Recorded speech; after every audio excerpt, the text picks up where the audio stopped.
Hi, welcome back to my Crafty Hen House. My name is Elaine, and I have you in my craft room today. We have a very rainy day outside and can't really get out in the garden. My garden is flourishing. It's just doing so beautiful, but we are getting a lot of rain. We have a tropical depression coming up from Mexico. I'm on the east coast of Florida, so it is coming across from the west and moving its way across our way. So we should be seeing the rains clear out later this afternoon. Now, the reason I brought you in today in my craft room is that there's a few substantial items that I'd like to share with you that I think we all slack on. We become vulnerable to the hustle and bustle of everyday life. Maybe it's our gardens or our dinners or just everyday jobs that we have.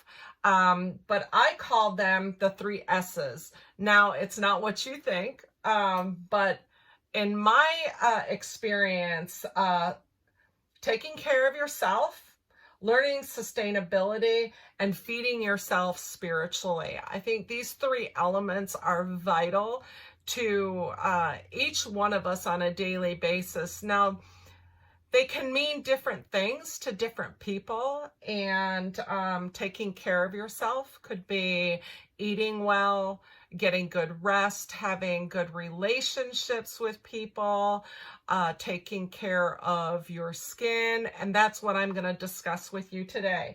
I don't wear makeup. If I do wear makeup, it's for a special occasion. I don't have any problem with wearing makeup. It's just I work really, really hard, and it's hard to keep the makeup on. I find it a lot easier just to put mascara on and maybe a brow pencil, maybe some chapstick, just to protect my lips when I go out to the grocery store or whatnot. But what I do use is I use Neutrogena. This is SPF 70 and it's Ultra Sheer Dry Touch. I use this all over my body, on my ears, on my neck. As you see, I keep my hair up. So my ears are exposed, the back of my neck, and the front of my neck, my arms, my legs. This is very, very good sunblock. It doesn't give you that greasy feel. It stays on. So I really love this Neutrogena 70. What I use for my face, and you can use this if you use a foundation, is I also use this Visibly Even, and it's Neutrogena, and this has an SPF of 30 broad spectrum, and you can use this underneath your makeup or by itself. I use this on my face so my pores don't get clogged up. But this is really nice, and it feels really smooth. And your makeup, if you use foundation or a concealer, it goes on just smoothly. Doesn't make you feel like your face is heavy. And then what I also use is I use this body cream. It's a whipped body cream by Beekman, and I love their products. This is wonderful, and it's called Sweet Grass Whipped Body Cream, and it's pure goat milk. I love this cream. It is so buttery, and it smells just wonderful. A very clean, fresh, outdoorsy smell. So again, this is Beekman, and I love their products, their soap, their body wash, their body cream. It's just wonderful. So I use this daily. It's wonderful cream. And then what I wanted to do is I wanted to go over sustainability. Now, again, sustainability can be canning, it can be freezing, it can be gardening, harvesting, chickens, livestock. It can mean anything virtually that has to do with the homestead, and to prepare yourself to be self-sustaining if you need to be. And what I'm going to share with you today is I'm going to share with you a recipe for these bowl covers. Now, these bowl covers are made out of fabric, and they're made with beeswax. And what you simply do, I love my old antique bowls. What you simply do is you cut out your fabric to the size of the bowl that you're going to cover. In this example, I have one of these small bowls. You can use a larger bowl, or today I'm going to make a cover for a meatloaf or a bread pan. And you simply cut out your material about an inch bigger than your bowl, and I'll go over the recipe. These are so wonderful if we don't have access to plastic wrap, to foils. They cover so securely. The beeswax warms up in your hands, and they takes the shape of the bowl, and they make such a wonderful seal, as you can see. And a lot of people use these covers for their sourdough breads when they're waiting for them to rise. You can put them in the refrigerator. They hold their shape so nicely with the beeswax.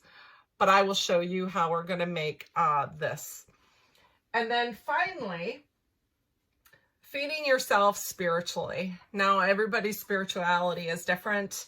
But the one thing that I think that we need to do on a daily basis is find a moment to just be quiet and to think and to reflect and to just really ground ourselves. Things can get so hustly and bustly, and we can get so busy and overwhelmed that I find it's really important to stop and smell the roses and have yourself a cup of tea, a nice cup of coffee, and really just find yourself a grounded moment in the day.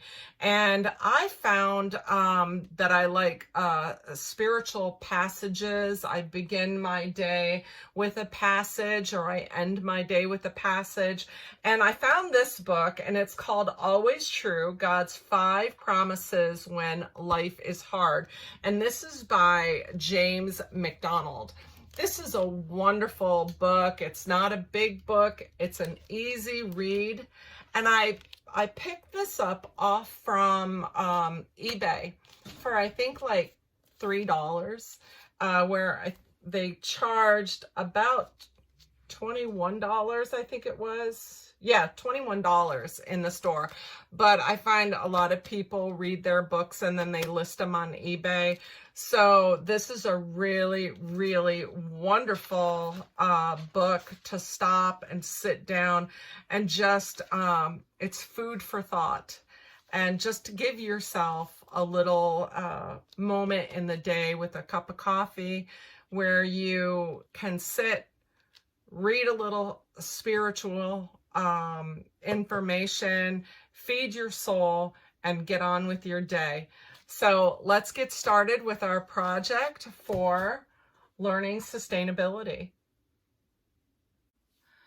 So let me teach you how to make a beeswax wrap for any of your kitchen containers that you want to store food in and put inside the refrigerator, or if you're making a sourdough bread or any other types of bread that you want to rise and keep covered, you can use these wraps. They work wonderful and they seal up so nicely. So what you will need is you're going to need parchment paper. The parchment paper will be what you iron between with your fabric. You're going to need your piece of fabric, whatever you want to use, and you're going to make sure that the fabric is cut at least an inch on either side of your container that you're going to cover. I've made a number of different sizes. So you're going to have your piece of fabric, and I've used pinking shears. These are the zigzag cut shears, so that your fabric does not fray along the edges. So then you're going to need, this is called pine resin. This is chunked pine resin. Pine resin is used in this recipe to give this product a nice sticky feel so that it maintains its shape. And what you're going to do with this is, because I bought the chunk, you're going to grind it down into a powder form. And as you can see, I have a spoon in here, and it's a real fine powder form. I used a coffee grinder, an electric coffee grinder, to grind mine down from these chunks to a real fine powder. You're going to need jojoba oil. Jojoba oil with this recipe is used so that the beeswax maintains its shape and it doesn't crack over a long period of use, and it gives it a really nice natural feel. And you're going to need, of course, your beeswax. Now this is a block of beeswax that I'm using, and you're going to take your beeswax out. Comes in a nice block. And then you're going to grade using this side of the grater. You're going to go ahead and grade about 1/4 of a cup or 1/3 of a cup of your beeswax for this size of a project. And as you can see, it's nicely ground. Then what we're going to do is we're going to take our iron, and you're going to set your iron to cotton and turn your steam off. We don't need the steam on with this project, because you're just going to try and accomplish melting the beeswax. So we'll take our parchment paper, and we're going to take and fold the parchment paper to the size of the material that you're working with so that you can fold it over. And we're going to lay our piece of material right in the center. We're going to take our beeswax and go ahead and sprinkle the beeswax over the top of your fabric in a nice even manner, just remembering that your beeswax will melt down and spread out over the piece of fabric. I don't suggest that you put a lot of beeswax, because it will gush out the sides and you don't want to get the wax on your cutting board. If you want to put down a towel, that would be helpful. Then what you're going to do is we're going to evenly distribute about a tablespoon of this pine resin carefully over top. This is about a teaspoon over top of the wax. Doesn't take much. And then we'll take our jojoba oil. Now, same with the jojoba oil, it does not require much. So we'll go ahead and we're going to just take droplets and distribute it over top of the fabric. And all of this will blend together. So this is about a half of a dropper full of jojoba oil. Then we're ready to iron. So we'll take our parchment paper, let's turn it over, make sure we have all of our wax on the fabric. Let me move this. And we're going to just take our iron and we're going to set it on top of the center of our fabric. And I would say you want to just push down on your fabric initially and not move around too much, so to give your wax an opportunity to melt. And as you can see, all the wax is starting to melt. And as you go, you can push the wax out, making sure that you have all of your fabric covered with wax. Don't be concerned if you're a little light on your wax and you need to sprinkle a little bit more on. We're just going to go in a nice even fashion. Let me turn it around this way, pushing the wax along.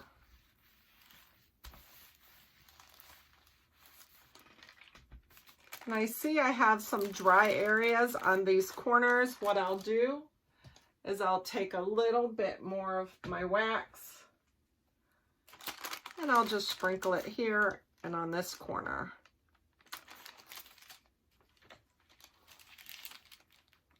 I'll set the iron down.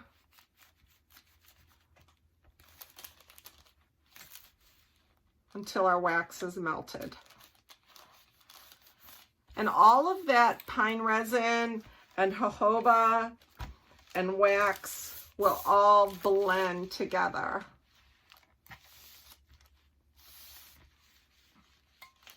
Now what you want to do is, once this is all ironed, we're going to let this set for a moment and cool, making sure that we have everything covered. We flipped it. You can see the fabric through the parchment paper that doesn't have the wax on it. It looks a little white on the edges. So for now, we're going to be done, and this is how we look on the other side. And let's just give this a moment to cool down, and then we will open up our wrap. Okay, we opened up the wrap to make sure that we have everything covered, and we're going to give it a nice once over. We have the wax buildup on the edges, and we don't want that pulling up when we pull our wrap cover up. So it's wet. Now we'll open up and pull off our cover. And we're just going to air dry this and let it dry. You can make multiple covers at the same time and let them dry. And once your wrap is dried, you're going to take your wrap. It will be nice and flat, and you're going to take your wrap and you're going to wad it in a bowl. What happens when you wad this in a ball is that it activates the wax and the pine resin and the jojoba and gets you a very pliable bowl wrap. You can even use these wraps for sandwiches or for an apple, an extra onion if you want. And then once you activate it, it becomes sticky. Not sticky like it's wet, but sticky where it's pliable. And that gives you an opportunity to set this on the bowl because your hands are warm and it warms up the wax. And you just can wrap it around the bowl nice and tightly. And you have a beautiful seal. This can go right into the refrigerator. It can go on the counter. It can go in your lunch. It makes a very tight wrap. And what I like to do is I save these cardboard tubes. This one came out of a roll of food saver bags that I saved, and it's quite rigid cardboard. And when I am not using my wraps, I take them and I roll them over one of these cardboard tubes so that I have a place to store them. You can store a number of them on these tubes. You can use a paper towel roller, save your cardboard tubes from your wrapping paper and cut them to size. And then I just set this on my counter or in my pantry so that it's ready to be used. So here is our finished wrap, and I will show you this one. We did this one for a bread or meatloaf glass pan, and it's quite rigid. You can see this. So what I'm going to do to activate this is you're going to roll it in a ball, and that heats the wax up and gives you an opportunity to apply this to any container that you like. It doesn't take much, and as you can see, that's just one ball that I created. So then what you're going to do is you're going to take your wrap, put it over your container, and pinch it around the edges and fold it in. And we're going to pull this way on either side and fold it into itself. These are really so convenient, and if you don't have access to plastic wrap or foil, they're so nice to have these on hand, and you can use them over and over and over again. And there we go. That is our wrap for our bread pan or meatloaf. You can store it in the refrigerator. If you have banana bread or anything that you want to store in this container, you have created a cover for your personal containers. Thank you so much for joining me in my craft room today and going over my 3 S's. Taking care of yourself, learning sustainability, and feed yourself spiritually. These things are so important. We lose track sometimes and forget to do these things for us. And I hope you enjoyed this tutorial, and I look forward to bringing more of these things to you and enjoying the different things that I have to offer out of my craft room. Until next time, God bless and have a wonderful day.